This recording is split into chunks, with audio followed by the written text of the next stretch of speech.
Welcome to this OpenUp Masterclass. Each month we invite experts to discuss their knowledge on mental well-being. And today you're watching the recording of one of these sessions. If you'd like to join us live next time, feel free to check out the OpenUp calendar for upcoming dates. Enjoy the session!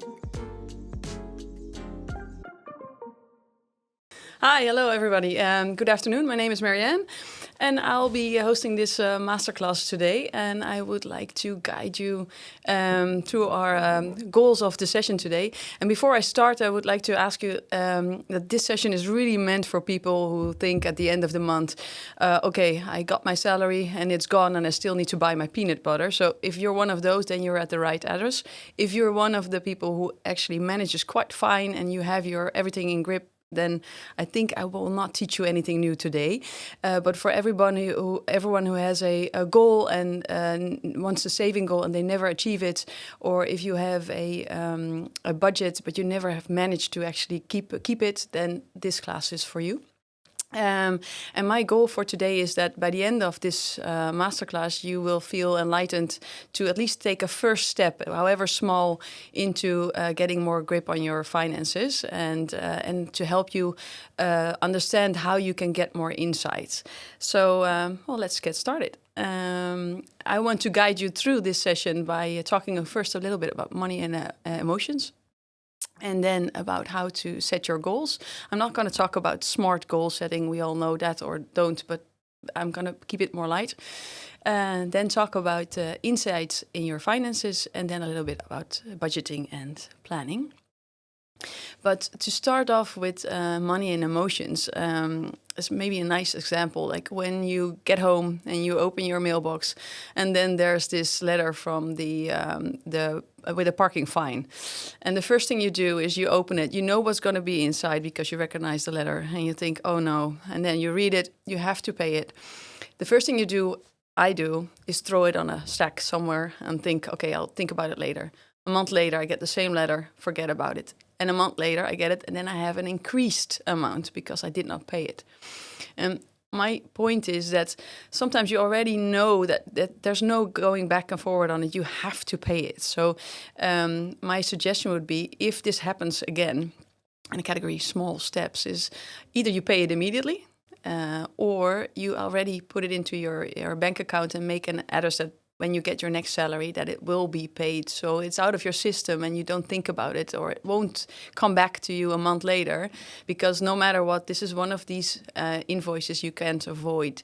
And that is an example of how your emotions can impact the way you handle your finances. And before we continue, I would like to know, why are you in this session? So to get a little bit of a feeling. So could you please answer this question? How do you feel about your current financial well-being? And then I said this before, that's kind of hope that you all answer that you're very happy, so that I can kind of stop the class, but no. Let me see. Yes.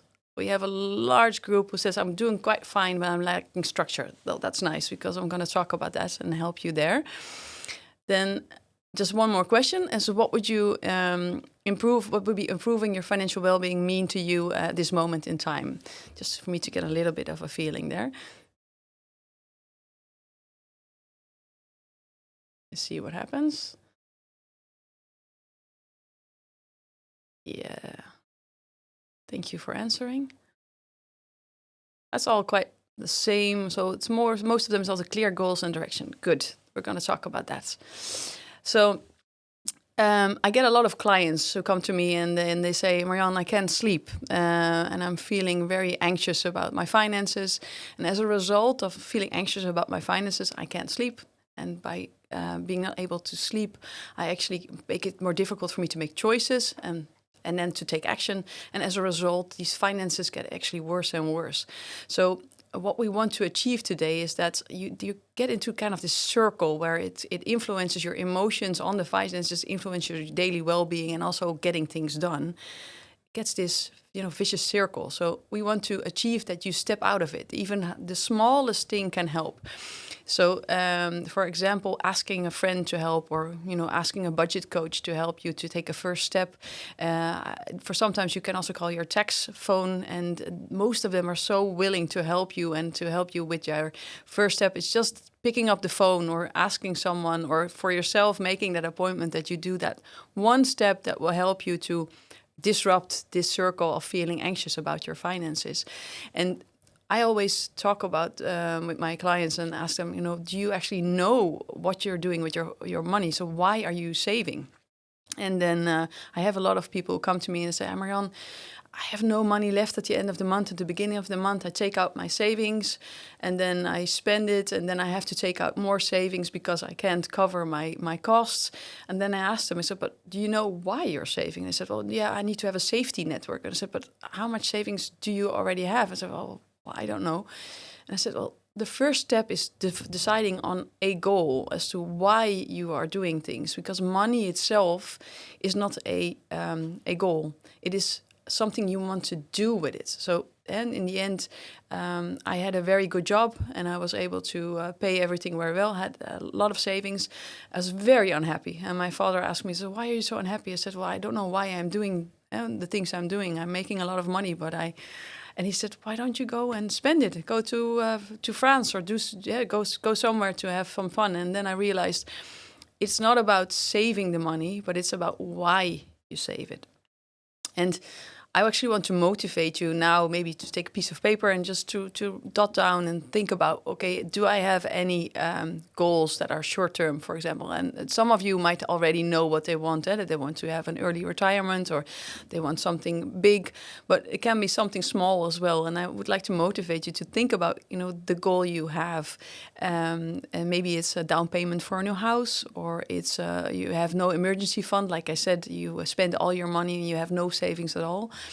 And then the next thing I would like you to do is to ask you, why do you want this? Because there's an emotion to it that if you know why you want to save something, that makes it easier for you to save it. So, for example, if you know, if I save this money, then I can afford the down payment.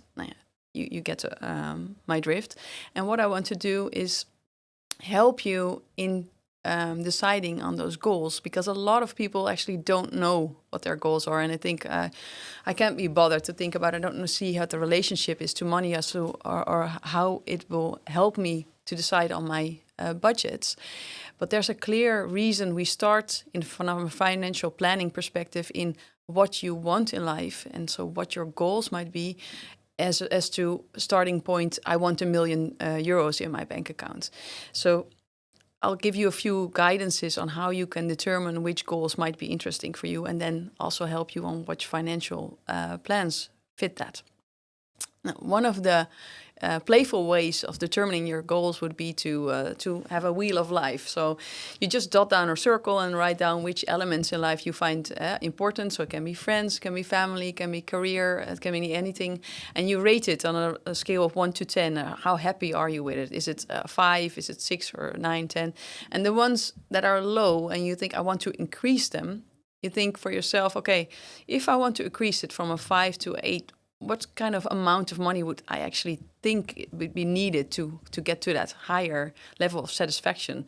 So maybe a nice example would be if I go out with my friends and I spend now €25 a month to go out for lunch, but I feel like I'm not seeing them enough and I would like to spend more time with them and also outdoors, then I might need to increase my budget from 25 to 50 or €75 a month to be able to feel happier on this specific item in my life.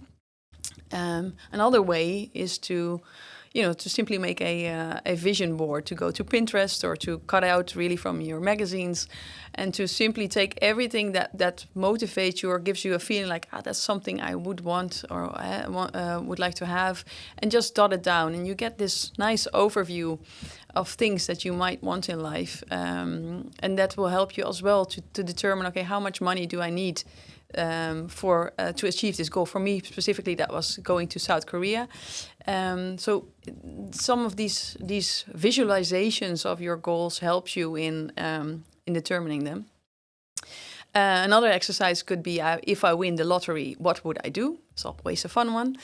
And an easier one is just to write down everything that pops in your mind. So you take just a Post-it or a piece of paper, write everything down that comes in your head, and then you take the time to see if there's like a plot in it. So if it's like, I want to go to France and Italy and US, Japan, then you see, one of my goals might be to travel more. Or if it's like, I want to have a different couch or a different television, it might be like, I want to have more money to spend on my interior. So you can, by doing this exercise, it would potentially help you in determining what kind of goals would be interesting for you.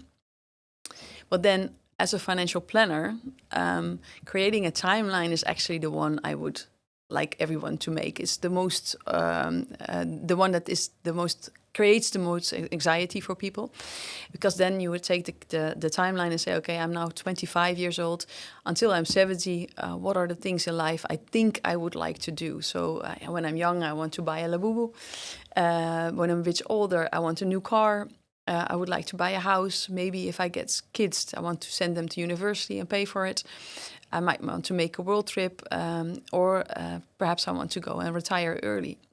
And from a financial planner perspective, then we would go and sit together and say, okay, how much money would this actually, would I need to achieve all these goals? And then at the same time, we go and look at, where are you in your career or in your life? Are you independent? Do you have a partner? Are you still at the beginning of your career, or are you already a little bit further? And what is your current income situation? And is it actually perceivable or achievable to earn enough or to invest enough to get to all of these goals? And then we can make it realistic together, instead of making it like this is such a big amount, this is never going to work. We can look together what would be a possibility of what is achievable. And I get a lot of young people who come to me and they tell me like, oh yeah, I read so much about FIRE. I want to become financial independent. I want to have 1 million by the time I'm 40, because then I can just retire and live from the dividend or the investment, return on investment. And then I said, well, yeah, it's nice, but you have to realize that there's only a few people in this world that are able to do that, because you will have to work very hard or have a good idea on what you want to do. But at the same time, it also takes a lot of effort, because all of your savings needs to go to this one specific goal. Unless, of course, you earn a lot, or you're, one famous influencer and you have the opportunity to put a lot of money in it at once. But for all other people who have a normal job or have a normal income, you would have to take into account that if you want to achieve those kind of goals, it will mean that a lot of things you will not be able to do on a daily basis in your life. And again, I want to repeat that, is that you want to live as well. So when determining your goals, we want to make a split between the goals that are future related and the ones you want to do now and the ones you want to have on a daily basis.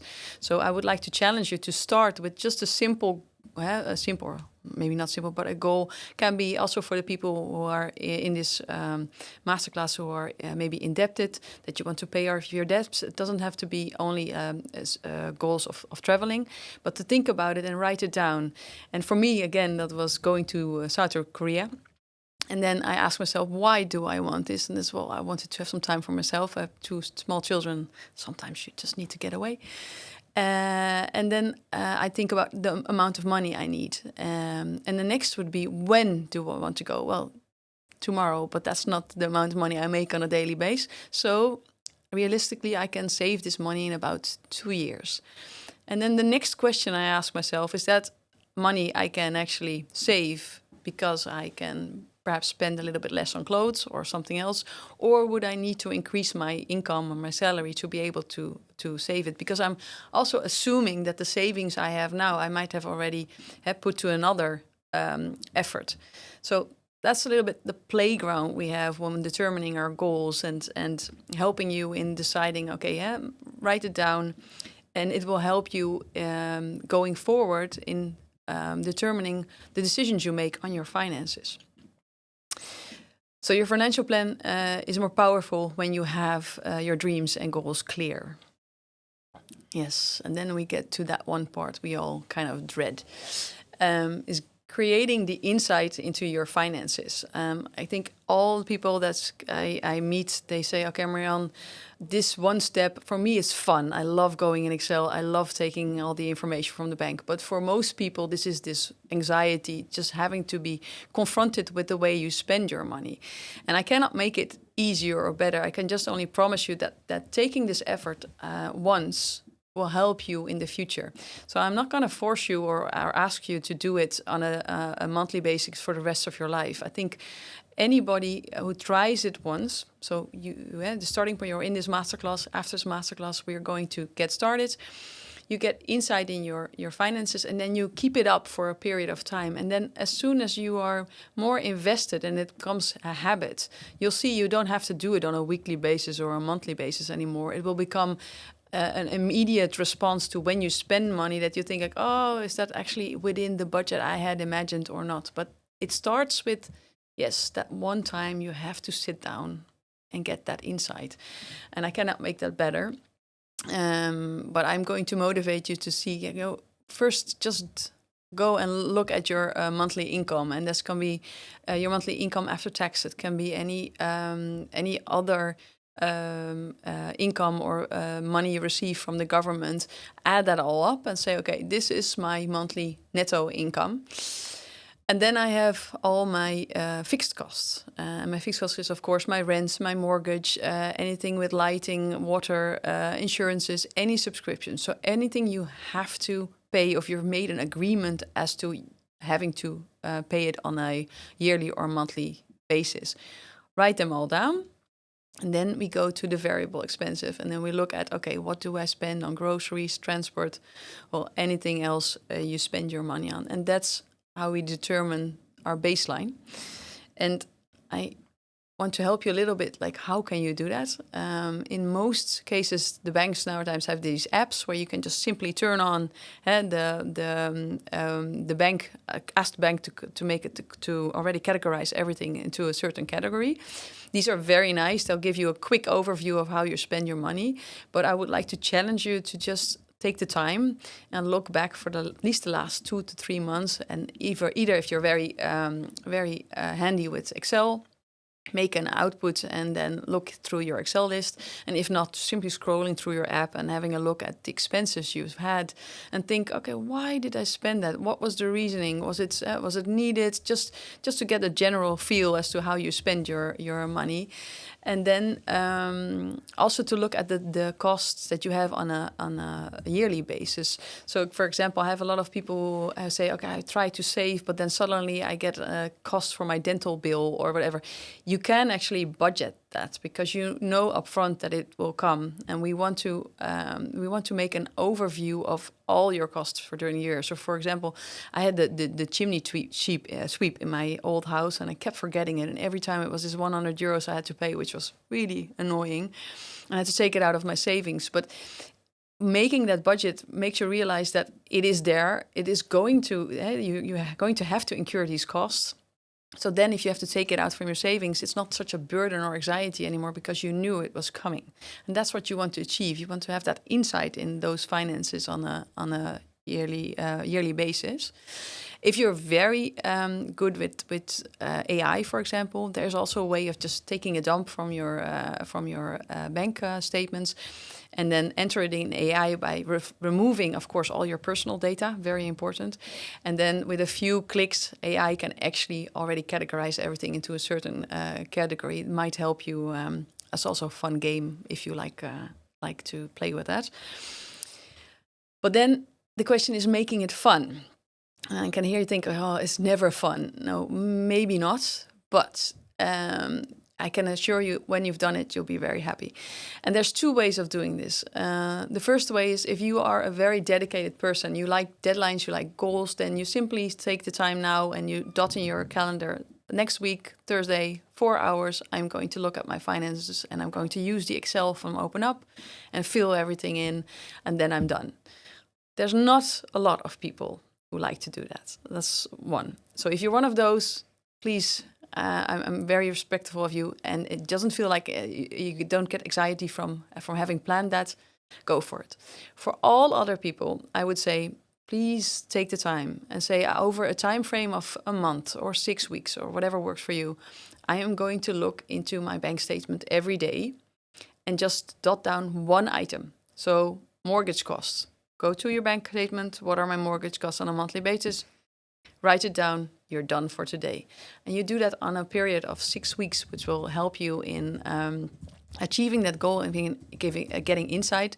And at the same time, not making it like a big thing that has to be done in a short amount of time. So I'm hoping that will help you in actually doing it instead of making it this thing that you keep putting forward and then never doing it. So I hope today you will take that first step there. Yeah, and then we get to this very nice overview. Let's say your monthly income, net income, is the 2550. And then after your fixed expenses, you have 1,550 left. And after your variable expenses, you have 750 euros left. Wow, that means you have 750 euros savings potential. Fantastic. I don't know anybody who has made this calculation and then they ended up with 750 euros. And then I asked them and go like, wow, are you saving 750 euros? And they all say, no, I've never done that. I can only barely save 300. So somewhere in making that overview of what you spend and making this calculation, there's money that is gone or lost, or you've simply not budgeted, or you haven't found it. There's totally okay. There's nothing wrong with that. What I want to show you is that everybody has that. There's unless you are very strict, like myself, maybe perhaps that you have that Excel sheet which you follow on a weekly basis, you will never get to a total fitting calculation. But this is a starting point, and I want you to continue from there. Because now we can kind of make a budget and a plan. Because theoretically, you know what your fixed costs are, and theoretically, you know what your variable costs are. So you have an idea of your potential savings. And now we want to look together in how can we determine which part of that savings we put towards which goal. Because we have a goal in mind now, what we thought about. So then we can create a plan and say, okay, I had this goal. I want to go to South Korea. I want to go there in 2 years. So I have to save this amount of money. I have a potential that would actually have 750 euros a month. So theoretically, I could actually already go in 3 months. But of course, at the same time, I also have other saving goals. I want to have a new bathroom and I want a new kitchen. So I have to make a division and say, okay, this amount of my saving goes towards my Korea trip. This is for my new kitchen, and you make that adjustment. And then we're just going to test it and say, okay, if this was my saving potential of 750 euros, I'm just going to take it out at the beginning of the month and then see what happens. I just go and spend my money the way I always do. And then you probably find out like, okay, this is where the money is actually going to. I spend it on an extra coffee or an extra Coke, or I spend it on shoes. And there's nothing wrong with that. But my point is that you want to get insight in how you spend your money. So if by spending it on that additional Coca-Cola and not putting it towards your savings account, there's nothing wrong with that. If you want to live now as well. So you have to find that optimal mix between what I want to do to have a life that is enjoyable, and at the same time saving towards the goal I have in mind. And of course, I'm also talking to the people who are indebted. If you are indebted and you want to save towards paying off your debt, and then it's not about paying it towards things that are not important, but it's really getting that insight as to, I have my fixed costs, and at the same time I have my variable costs for food and drinks, and I need, of course, a new clothes every now and then. So this is the amount of money I can save towards my debts on a monthly basis, and I need to try and also keep towards that budget. And if you cannot keep to that budget, then the question is why? Because maybe your variable costs are a bit higher, and that's also totally fine. Is if for yourself you realize, I simply cannot manage with this amount of money, and it will help you to determine how big your issue is at the same time.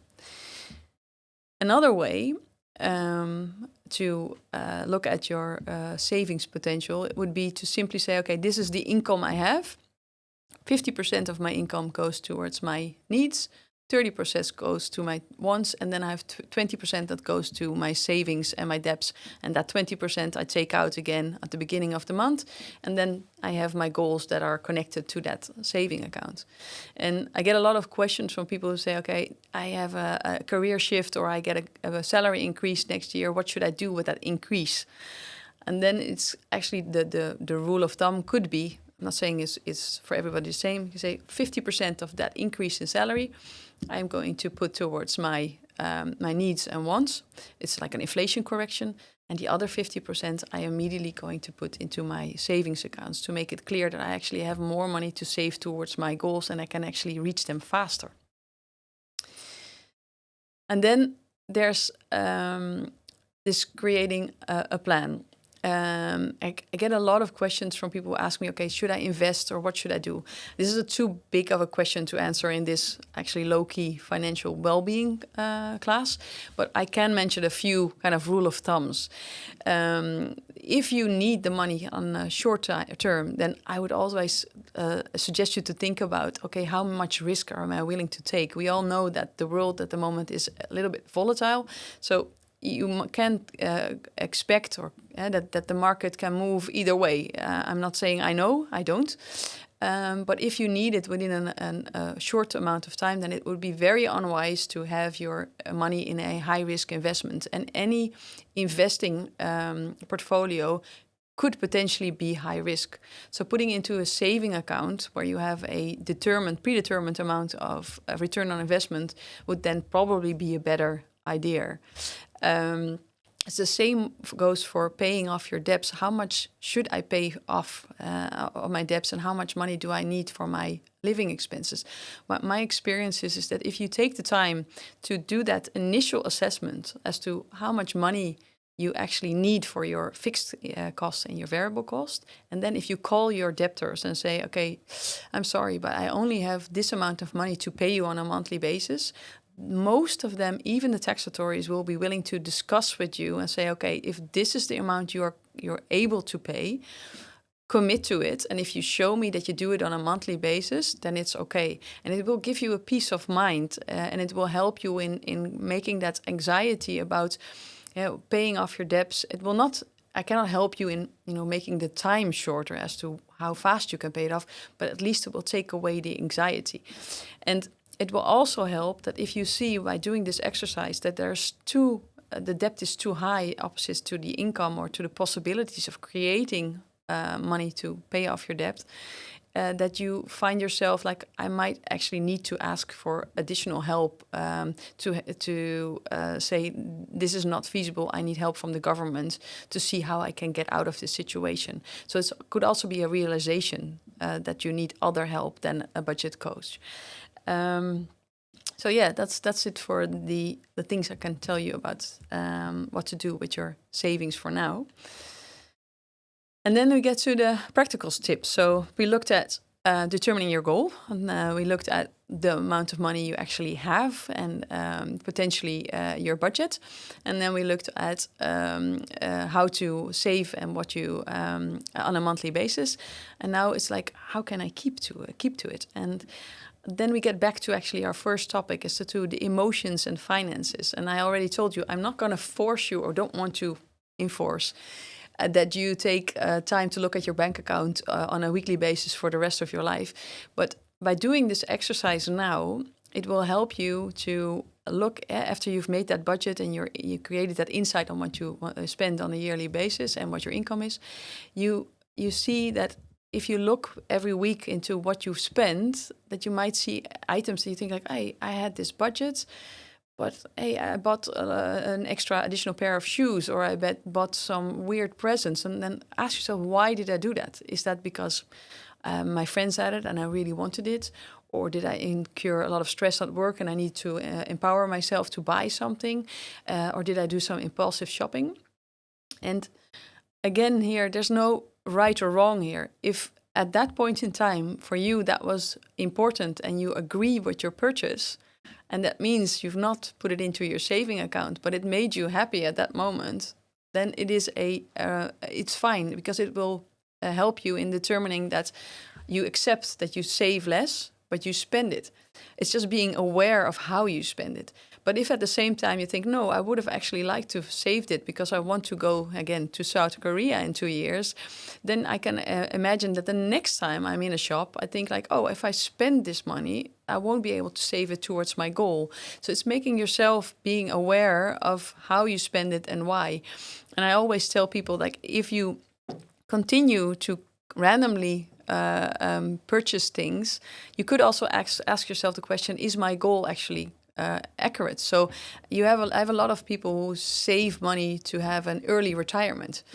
But that is so far away. So it's very difficult to keep to it, because then every time you want to do something now, it would be like, I can't do it because then I can retire early in 40 years, and I don't know what the time will bring. So you need to have another goal that is a little bit more attainable to help you in keeping to it. And again, there's no right and wrong. I would always suggest that you keep a kind of a little bit of an emergency fund. But if you're one of the people who lives today and want to spend your salary, then that's totally fine. There's no right and wrong. As long as you're aware as to why you do it and why you don't save, then there's no reason to not do it. It's my opinion. So practical ways to go forward is start small. It doesn't have to be perfect. Focus on what you can control. So again, if you get these bills from the pocket, fine, pay them, or try to move them forward and make sure that they are paid and they're out of your system. If you achieved on keeping to your budget for a few months, also be happy and give yourself some applaud and buy something nice. And then force yourself, at least for a period of time, to look into your bank account, to get that awareness of how you spend, so that when you spend, you feel like, oh yeah, I know why I'm doing it, or I know that it will, I'm overseeding my budget on this or that item, which is, again, totally fine, as long as you want to do it. And it's not something that you look back for it and think, I should not have done that, I should not have done that. So I hope that in this class I've kind of helped you understand a little bit more about money and emotions and how they are connected, and how setting a clear goal will help you in actually achieving it as well. And again, I cannot make it more fun, but getting that insight, or taking that first step in getting insight in your finances, will really help you in the moving forward into getting some money that's ready for your to achieve your goal. So thank you very much for listening, and I look forward to your questions. Yeah, Marjan, thank you so much for all of your information. I think very insightful also to like how you think about money, and also looking into, okay, set a goal for yourself that actually feels pleasant, and use money as a tool to achieve that, rather than just looking at, okay, I need to save as much as possible, but like for what?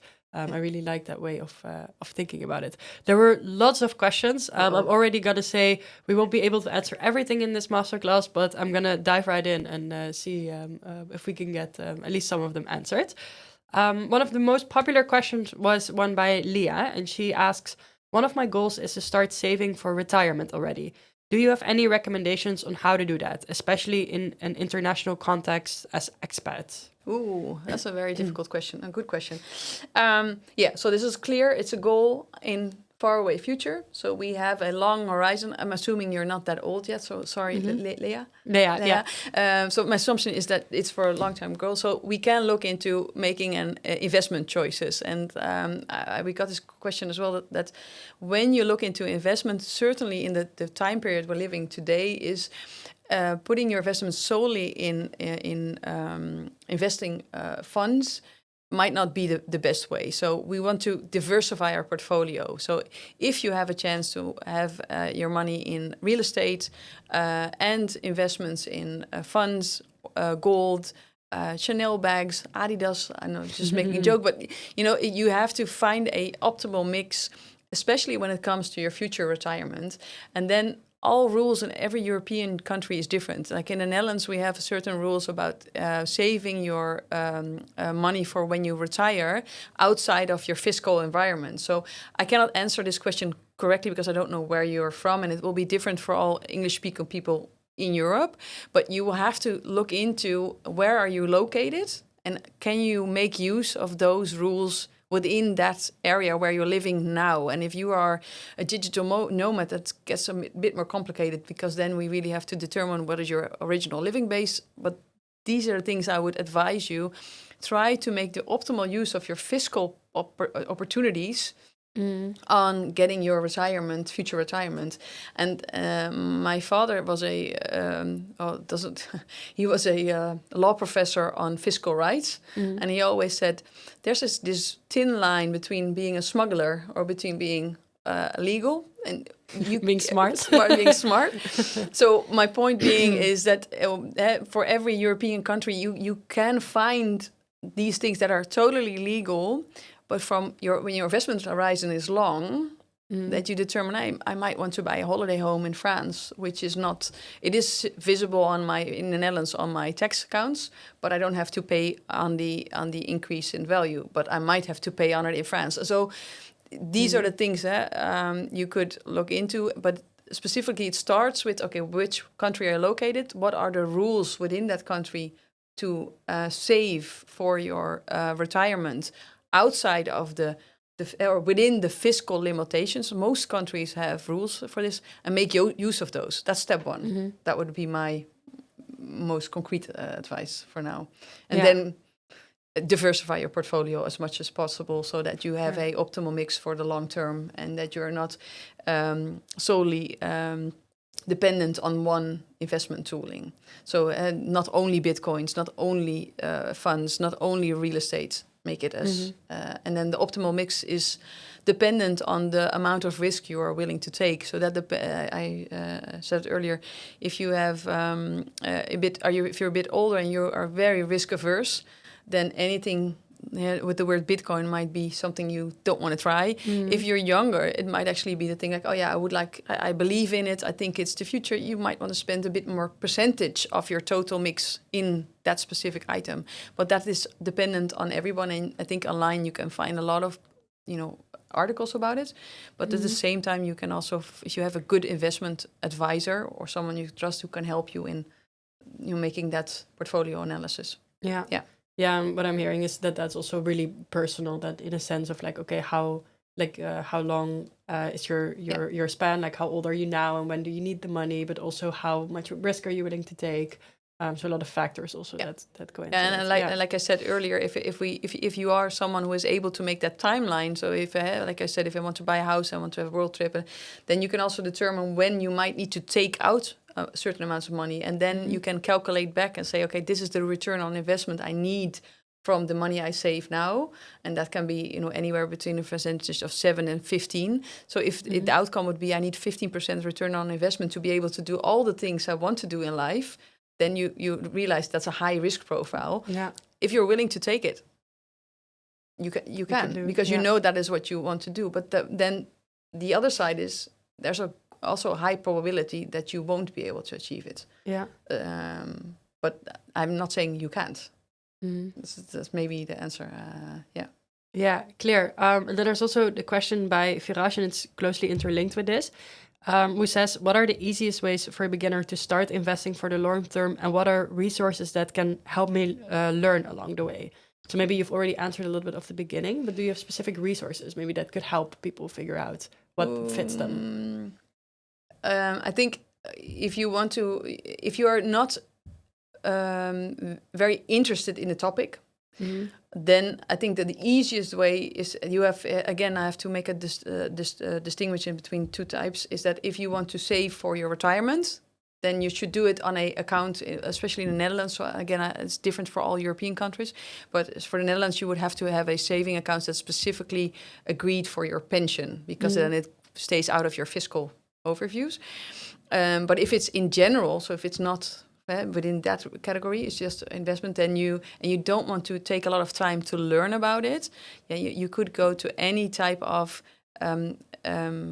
you have a lot of advertisement for them, and then choose a portfolio of low risk, medium risk, and high risk, and then they will invest it for you.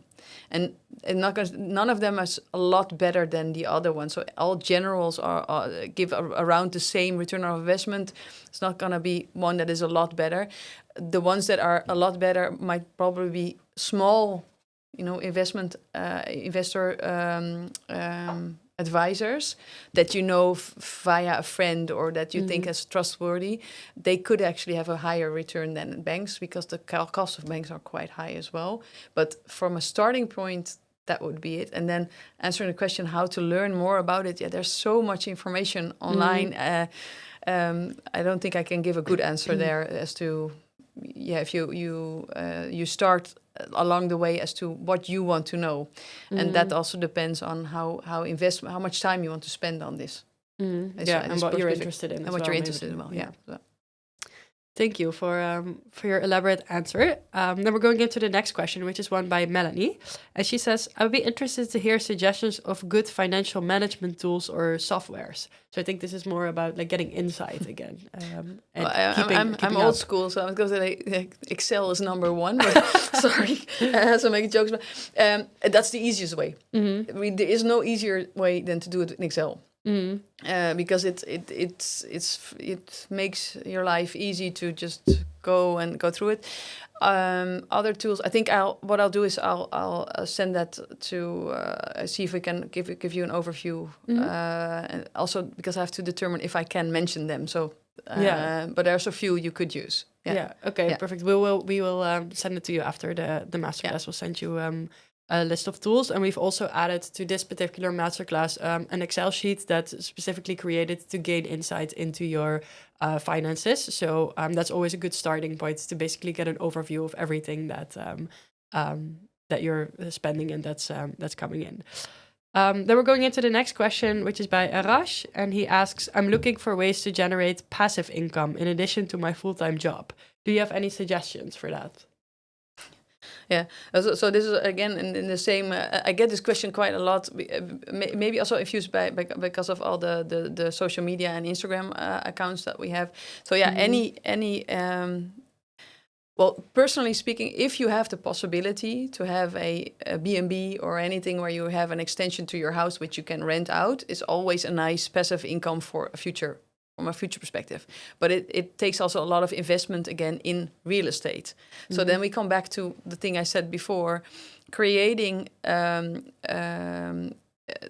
passive income in the future is based on how you invest your money now. So if you invest your money now and then have a high return on investment from your fund investments, that can be a way. Another way is having putting money into real estate and getting the passive income from renting it out. So again, the optimal mix is also dependent for yourself. I'm not sure if this answers your question, but that is also looking what works for you. There's also people who buy sneakers now, put them in their attic and then sell. It's a joke, but sell them in a later stage and say, okay, the increase was so much, and I was able to store them upstairs. So there's a lot of ways of creating passive income, but it all starts with creating or saving the income to be able to create passive income. And sorry, I'm not elaborate about this, but you have a lot of examples now online. People say, I'm going to take out a loan to actually buy a house that I can rent out now, which in some cases is actually quite interesting. And then I can already have that initial step towards passive income in the future, and I'll just be, paying that off now to create that passive income in the future.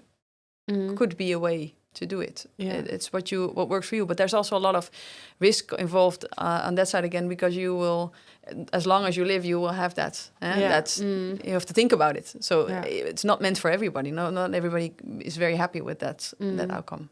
Yeah. Thank you for that answer. Then we're already going into the last question of today, which is by Anna. And she asks, what is a healthy emergency fund? She says, I get that the more the better, but I want to build an emergency fund while also having a budget for some fun stuff. So do you have any advice on that?